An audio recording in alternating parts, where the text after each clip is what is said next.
नमस्कार साथियों। तो स्वागत है आप सभी का सर्व शिक्षा यूट्यूब चैनल पर।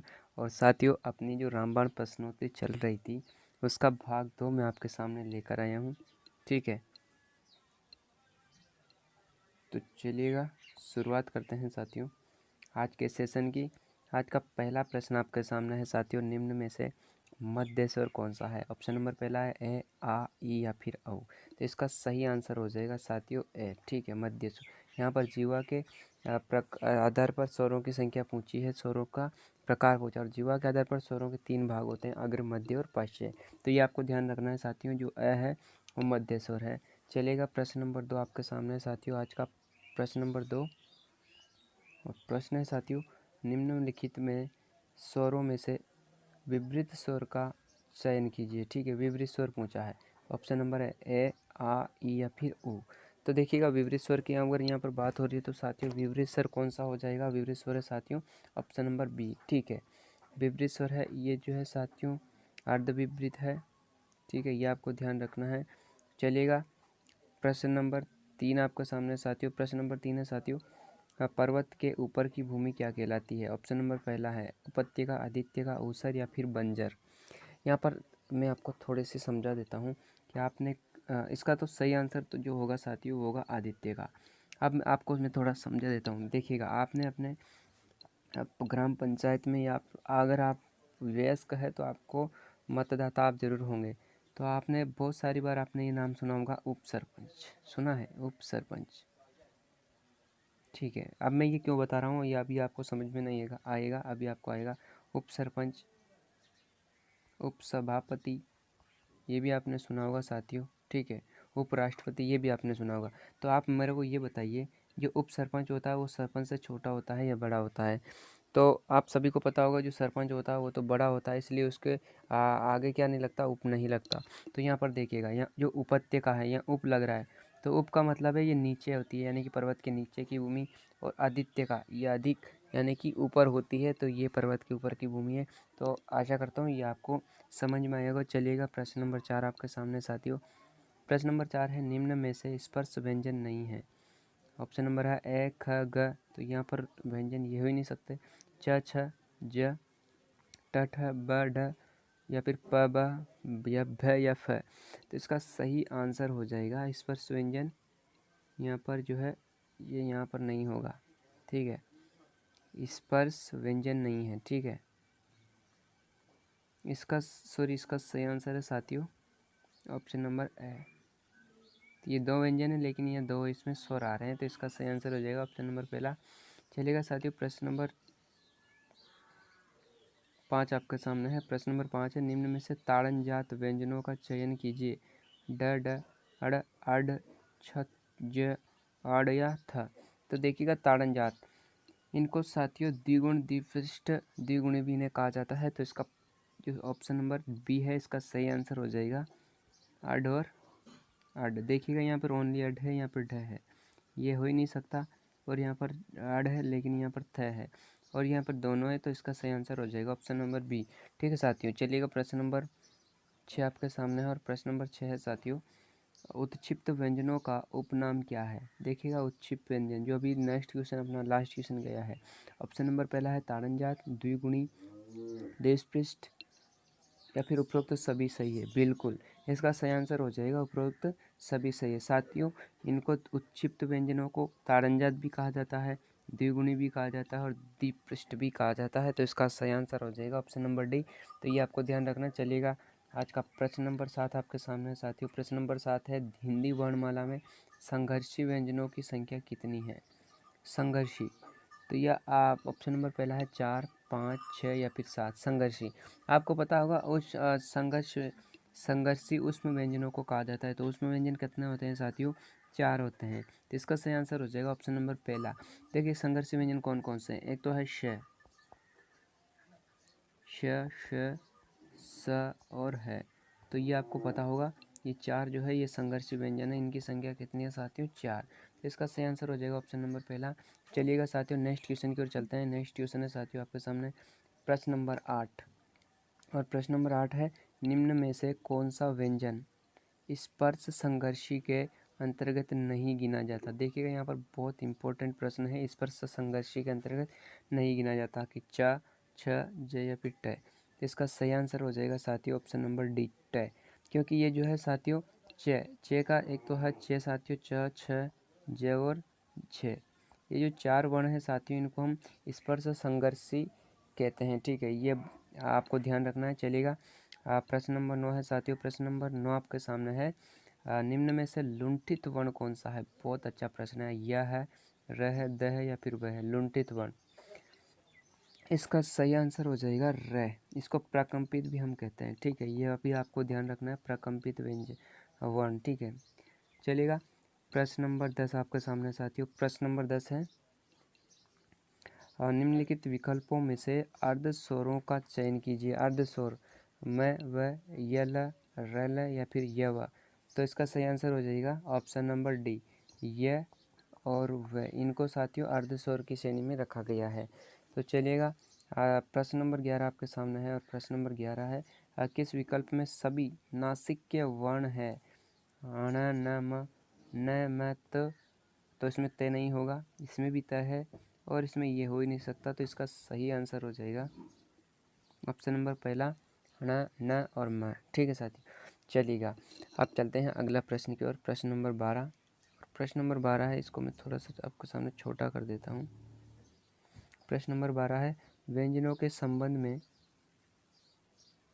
कौन सा कथन सत्य है। देखिएगा यहाँ पर सत्य की सही है, कौन सा कथन सत्य है ये अपन को देखना है। चलेगा, ऑप्शन नंबर पहला है व्यंजनों का उच्चारण बिना स्वरों की सहायता से होता है। तो ये क्या है, सही है? बिल्कुल नहीं, स्वरों की सहायता से होता है। स्वरों का उच्चारण व्यंजनों की सहायता से होता है, ये तो भी गलत है। और ऑप्शन नंबर सी है साथियों कि व्यंजनों का उच्चारण स्वरों की सहायता से होता है। बिल्कुल ये ऑप्शन सही है अपना। और व्यंजन स्वतंत्र रूप से उच्चारित होते हैं, तो ये भी गलत हो गया अपना। ऑप्शन नंबर साथियों सी जो है वो बिल्कुल करेक्ट रहेगा। 100%, 100% क्या है, ये सही है। तो चलिएगा, प्रश्न नंबर 13 लेते हैं साथियों। और प्रश्न नंबर 13 है, व्यंजनों को मूल रूप से कितने भागों में बांटा गया है। मूल रूप से की बात कर रहा है। ऑप्शन नंबर पहला है 1, 2, 3 या फिर 4। देखिएगा, व्यंजनों को मूल रूप से साथियों 3 भागों में बांटा गया है। कौन कौन से हैं 3 भाग? पहला है स्पर्श व्यंजन, ठीक है। दूसरा है ऊष्म व्यंजन। तीसरा है साथियों अंतस्थ व्यंजन, ठीक है। अंतस्थ व्यंजन, ये आपको ध्यान रखना है। स्पर्श 25 होते हैं, उसमें 4 होते हैं और अंतस्थ जो है ये भी 4 होते हैं, ये आपको ध्यान रखना है। चलेगा साथियों, प्रश्न नंबर 14 आपके सामने। और प्रश्न नंबर 14 है, हिंदी वर्णमाला में अघोष वर्णों की संख्या कितनी है। तो अघोष वर्णों की संख्या कितनी हुई है साथियों? ऑप्शन नंबर पहला है 12, 13, 14 या फिर 15। तो इसका सही आंसर क्या होगा? इसका सही आंसर हो जाएगा साथियों 13। ये आपको ध्यान रखना है, अघोष वर्णों की संख्या कितनी होती है? 13। चलेगा, प्रश्न नंबर 15 आपके सामने है। और प्रश्न 15 है, निम्न में से ठ वर्ण के बारे में कौन सा कथन सही है। देखिएगा, ठ माँ प्राण है तो बिल्कुल ये सही है, लेकिन अघोष नहीं है तो ये ऑप्शन गलत हो जाएगा। ठ माँ प्राण है बिल्कुल सही है, लेकिन यहाँ फिर अघोष नहीं है तो ये भी गलत हो जाएगा। ठ का उच्चारण स्थान मूर्धन्य है, बिल्कुल सही है। अघोष है तो ये अघोष भी नहीं है। इसका यहाँ पर ऑप्शन ही पूरे क्या है साथियों, गलत दे रखे हैं। तो इस क्वेश्चन को आप आज के लिए इसको छोड़ दीजिएगा, नेक्स्ट सेशन में इसको लेकर आता हूँ। तो चलेगा, प्रश्न नंबर 16 देखते हैं साथियों। प्रश्न नंबर 16 है, सभी स्वर होते हैं अल्पप्राण, सघोष, महाप्राण, सघोष, आघोष, महाप्राण या अल्पप्राण, आघोष। तो इसका सही आंसर क्या होगा? इसका सही आंसर हो जाएगा अल्पप्राण, सघोष। साथियों सभी स्वर जो होते हैं वो होते हैं अल्पप्राण और सघोष, ये आपको ध्यान रखना है। तो चलिएगा, प्रश्न नंबर 17 आपके सामने। और प्रश्न नंबर 17 है, अल्पप्राण वर्णों की संख्या कितनी होती है। देखिएगा, अल्पप्राण वर्णों की संख्या कितनी होती है। ऑप्शन नंबर पहला 11, 30, 31 या फिर 44। तो अल्पप्राण आपको पता होगा, अल्पप्राण में पहला, तीसरा और पांचवा, तो 15 तो ये हो गए साथियों। और 15 प्लस स्वर, और स्वर कितने होते हैं साथियों, प्लस 11 स्वर होते हैं प्लस अंतस्थ व्यंजन, तो 4 ये हो गए। तो कितना हो गया साथियों, 15, 26 और 4 कितना हो गया साथियों, 30। तो इसका सही जो आंसर होगा साथियों वो होगा 30। ये आपको ध्यान रखना है। अल्पप्राण में पहला, तीसरा, पांचवा वर्ग का, और सभी स्वर अल्पप्राण होते हैं, और अंतस्थ व्यंजनों को भी हम अल्पप्राण के अंतर्गत लेते हैं। तो चलिएगा, आज का प्रश्न नंबर 18 आपके सामने है, और प्रश्न नंबर 18 है साथियों, अव्यय वर्ण का उच्चारण स्थान निम्नलिखित में से कौन सा है? दंत तालु, मूर्धाष्ट, दंतोष्ठ या फिर तालु कंठ। देखिएगा, आप अगर संस्कृत विषय को आपने पढ़ा है तो वहाँ पर एक वार्तिक आता है, एक सूत्र आता है, वकाराश्य दंतोष्ठ, वकाराश्य दंतौष्ठ, ठीक है, ये आता है। तो इसका मतलब है दंत प्लस औष्ठ। तो इसका सही आंसर कौन सा हो जाएगा? सी ऑप्शन इसका सही हो जाएगा, दंत और औष्ठ व का उच्चारण स्थान हो जाएगा। ठीक है साथियों, चलिएगा, प्रश्न नंबर 19 आपके सामने, और प्रश्न नंबर 19 है साथियों, निम्न में से किस विकल्प में वर्तस्य व्यंजन है?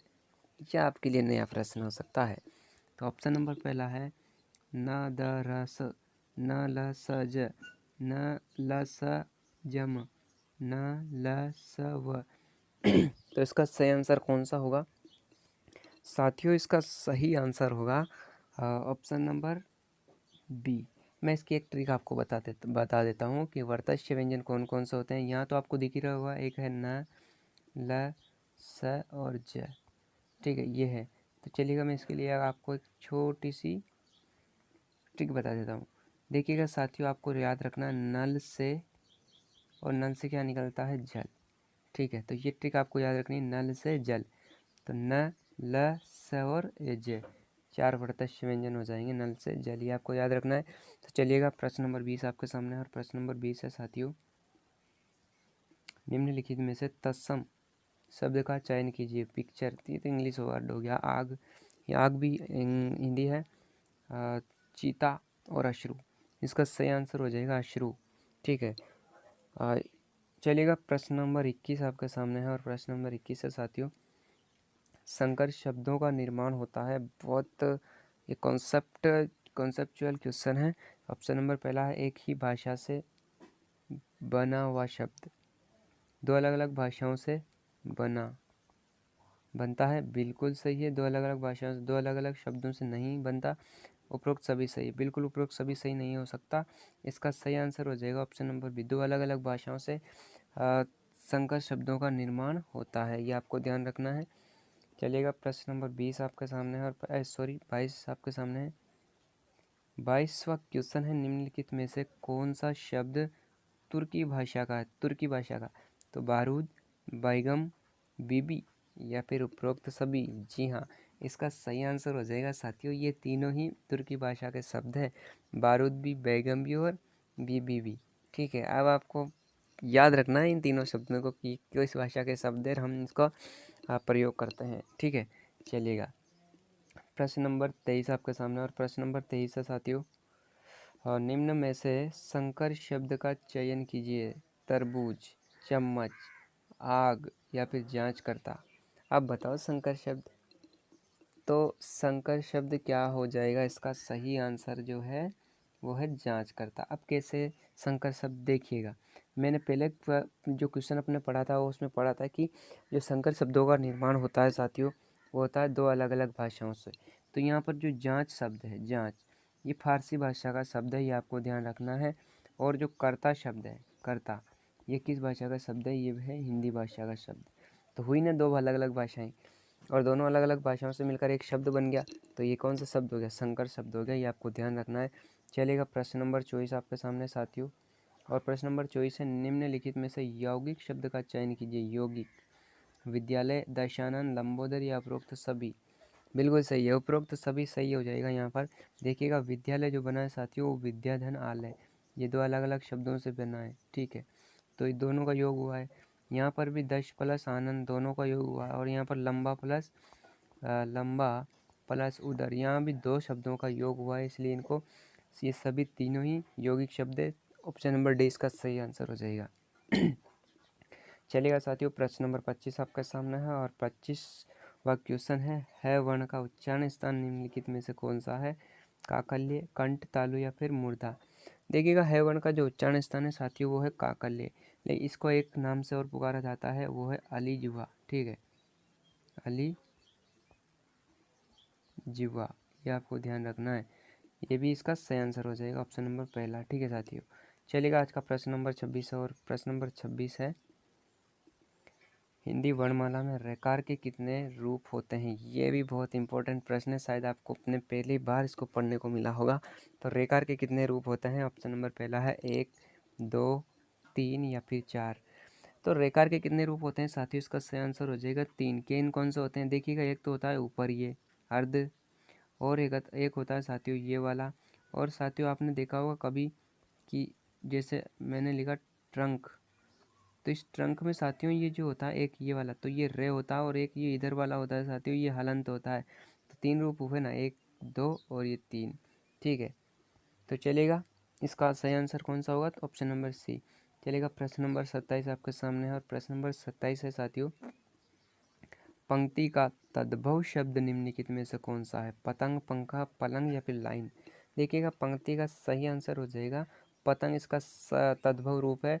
तो चलिएगा साथियों, आज का प्रश्न नंबर 28 आपके सामने है, और प्रश्न नंबर 28 है, बांझ शब्द का तत्सम शब्द है। बांझ, ऑप्शन नंबर पहला है साथियों वंध्या, संतानहीन, अशुभ या उपरोक्त में से कोई नहीं। इसका सही जो आंसर होगा वो होगा वंध्या। बांझ का जो तत्सम शब्द है, ठीक है, ये बांझ ये साथियों ये तद्भव है, और इसका तत्सम क्या हो जाएगा? वंध्या। तो ये आपको ध्यान रखना है। चलेगा, आज का प्रश्न नंबर 29, और प्रश्न नंबर 29 है साथियों, दधि शब्द का तद्भव रूप कौन सा होगा? दधि, दही, दंड, दंडा या फिर दमन। देखिएगा साथियों, दधि जो है इसका तद्भव शब्द जो है वो है दही।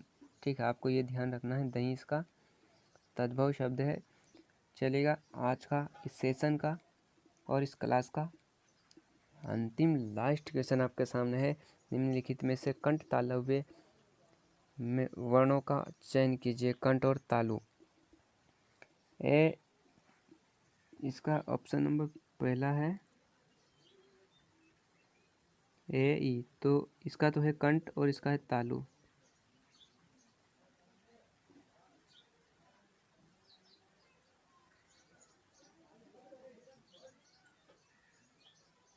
कंठ तालव्य वर्णों का चयन कीजिए, कंठ और तालु। Option number A, option number B है ए आई ओ औ, तो इसका तो कंठ और ओष्ठ है, आओ तो इसको कंठ और इसका कंठ और तालु है। तो इसका सही आंसर हो जाएगा साथियों, देखिएगा इसका भी क्या है, ऑप्शन नंबर ए में क्या आ जाएगा, इसका ऑप्शन नंबर बी सही हो जाएगा साथियों, आई दही तो कंठ तालु। ठीक है, ये आपको ध्यान रखना है।